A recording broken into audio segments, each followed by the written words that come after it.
युद्धाच्या पार्श्वभूमीवर संभाजीनगरात इंधन टंचाईच्या अफवांनी खळबळ उडाली।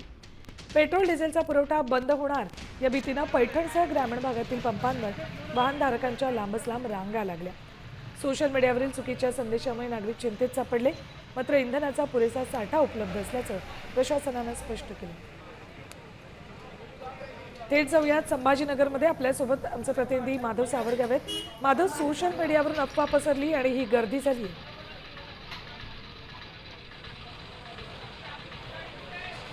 सुवर्ण युद्धाचा परिणाम दिसतो आहे। सगळीकडे सोशल मीडियामध्ये अफवा पसरलेल्या आहेत की आता लवकरात लवकर पेट्रोल भरून घ्या, नाहीतर पेट्रोल मिळणार नाही। आणि त्यामुळे ग्रामीण भागात तर रात्रीपासून गर्दी होतीच, पण आता हे शहरातल्या मुख्य वस्तीमधलं क्रांती चौकातलं हे पेट्रोल पंप आहे आणि या पेट्रोल पंपावर सकाळपासून रांगा लागलेल्या आहेत आणि प्रत्येक जण आपली गाडी टाकी फुल करून घेण्याचा प्रयत्न करतात। मात्र पेट्रोल पंपावर प्रत्येकाला 2 लिटर 3 लिटर यापेक्षा जास्त पेट्रोल दिलं जात नाही आणि त्यामुळं शहरातल्या सगळ्या भागामध्ये आता दिवसातल्या दुपारच्या वेळेस ड्राय होतील, पेट्रोल पंप ड्राय होतील अशी स्थिती झालेली आहे। आणि त्यामुळे या अफवांमुळे आता या युद्धाचा परिणाम कशा पद्धतीने छत्रपती संभाजीनगर जिल्ह्यामध्ये दिसतोय ते आपण पाहतो आहे। काही वाहनधारकाला विचारूयात, तुम्ही गर्दी का केला आहात इथे? सर, त्या इराणच्या हमल्यामुळे आम्हाला असं वाटतं की पेट्रोल बंद होणार, त्यामुळे सर गर्दी चालू आहे, बस बाकी काही दुसरं काही नाही। किती पेट्रोल पाहिजे तुम्हाला?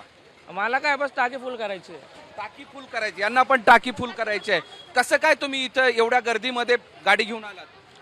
माझं भावाचं पोरग ऍडमिट आहे येगडेगावमध्ये आणि मला तिथं जायचं होतं। आता मला इथं पेट्रोल संपलं, आता इथं लागलं तर इथं मला अर्धा पाऊण तास झाला मला इथं। आता युद्धाचा परिणाम म्हणून ही सगळी गर्दी केली जाते म्हणताय? युद्धाचं आपल्या देशात कुठं सुरू झालं, तिकडे बाहेर सुरू झालं ते। बरोबर, यांचं म्हणणं आहे। तुम्ही का आलात? या सोशल मीडियाच्या प्रॉब्लेममुळे आलेलं सर पेट्रोल भरण्यासाठी। सोशल मीडियावर काय सोशल मीडियावर सगळं अफवा उडवावं लागला सगळं काय अफवा आहे? हे पेट्रोल युद्धजन्य परिस्थितीमुळे नाही का, पेट्रोलचा स्टॉक कमी झालेला आहे, भाव वाढणार, यामुळे रात्रीच्या रांगा लागलेल्या आहेत पेट्रोलसाठी। ओके, रात्रीच्या लागा आणखी काही तुम्ही कसं काय या रांगेमध्ये आलात? सर, अशी आता मला तर वाटतं अफवा पसरलेली आहे, पेट्रोल नाही, गर्दीला वाढलेली आहे म्हणून प्रिकॉशन म्हणून भरून ठेवतोय मी। यावरचे पाहिजे मेसेज तुम्हाला पण. बघून ही गर्दी केली जाते आणि या अफवा आहेत हे मान्य असून सुद्धा लोक गर्दी करताना दिसत आहेत, याचा परिणाम पुढे होताना दिसतोय। धन्यवाद संपूर्ण माहितीसाठी। तर संभाजीनगर, परभणी आणि नांदेड या 3ही जिल्ह्यांमध्ये, शहरांमध्ये ही परिस्थिती उद्भवली।